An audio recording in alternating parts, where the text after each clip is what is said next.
Bismillahi Raxmaani Raxiim. Cashirkan maanta waxaan ku baranaynaa qaabka kombiyuutarka magaca looga bedelo. Maxaa kombiyuutarka magaca looga bedelayaa? Sababta maxay tahay? Horta inaan fahanno ayaa muhiim ah. Kombiyuutarka waxaa magaca looga bedelayaa waxaa waaye haddii aad rabto resourceska sharing inaad sameyso oo share aad sameyso oo kale printerka oo kale. So printerka kombiyuutarka kale aad ku xiri mayso waxaa u baahan tahay kombiyuutarkaas magaciisa ayaa u baahan tahay. Taas sabab ayaan dhihi karnaa.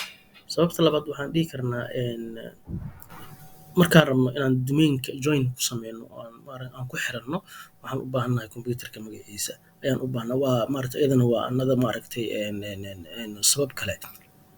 Waxaa kaloo muhiim ah oo tan ugu muhiimsan ay tahay in kambaniyada waxay isticmaalaan kombiyuutaro aad u fara badan.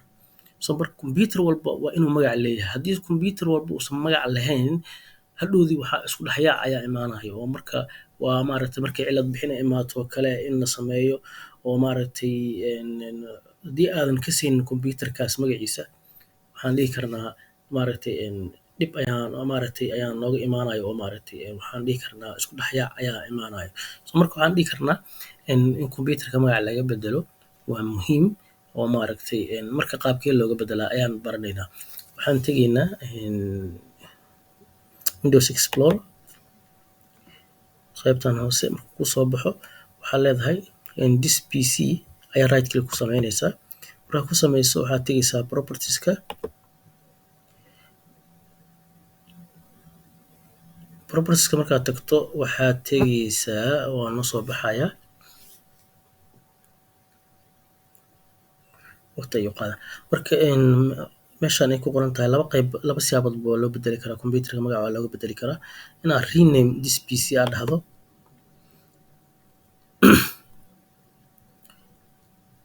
oo inta magaca ku qorto oo magaca rabtid markaas aad u bixiso oo markaas aad next aad dhahdo finish aad dhahdo waa sameyn kartaa. Anaga tan ma sameynayno taas waa qaab loo sameeyo. Waxaan tegaynaa meeshaan gacantaada midigta ah rename this PC advance meesha ku qoran tahay ayaa click siinaysaa.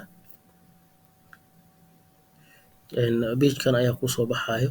So marka page-kan markuu kuu soo baxo waxaa sameynaysaa change meeshay ku qoran tahay ayaa click siinaysaa. So marka inta ayaa magac ka bedelaysaa marka magaca rabtid aad bixinaysaa PC1 ayaa dhihi kartaa. Markaad dhahdo waxaa leedahay haddaad rabto inaad domain aad inaad ku xiranto kale inta ayaa click siiyaa laakiin uma baahnin. Laakiin work group-ka local computerska ayaa tick ku ah by default kaas ayaa ku deynaynaa. Okay ayaan dhahaynaa.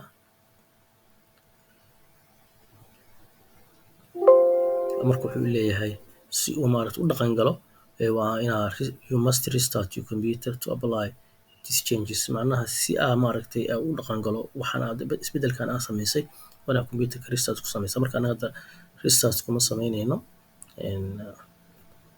Okay ayaan dhahaynaa. Close ayaan iska dhahaynaa. Later ayaan dhahaynaa marka. Later noo samee ayaan dhahaynaa. Haddaan kombiyuutarka damino macnaha video-ga ayaa naga damaayo oo recording-ka aan sameynayna ayaa naga damaayo. So marka saas ayaa loo sameeyaa. Kombiyuutarka saas ayaa magaca looga bedelaa. So marka restart ayaa ku sameynaysaa hadhow magaca marka saas ayuu kugu bedelmayaa. So marka cashirkeena maanta waxaan ku baranay qaabka kombiyuutarka magaca looga bedelo. Intaas ayaan cashirkeyga kusoo koobayaa. Wassalaamu calaykum waraxmatullaahi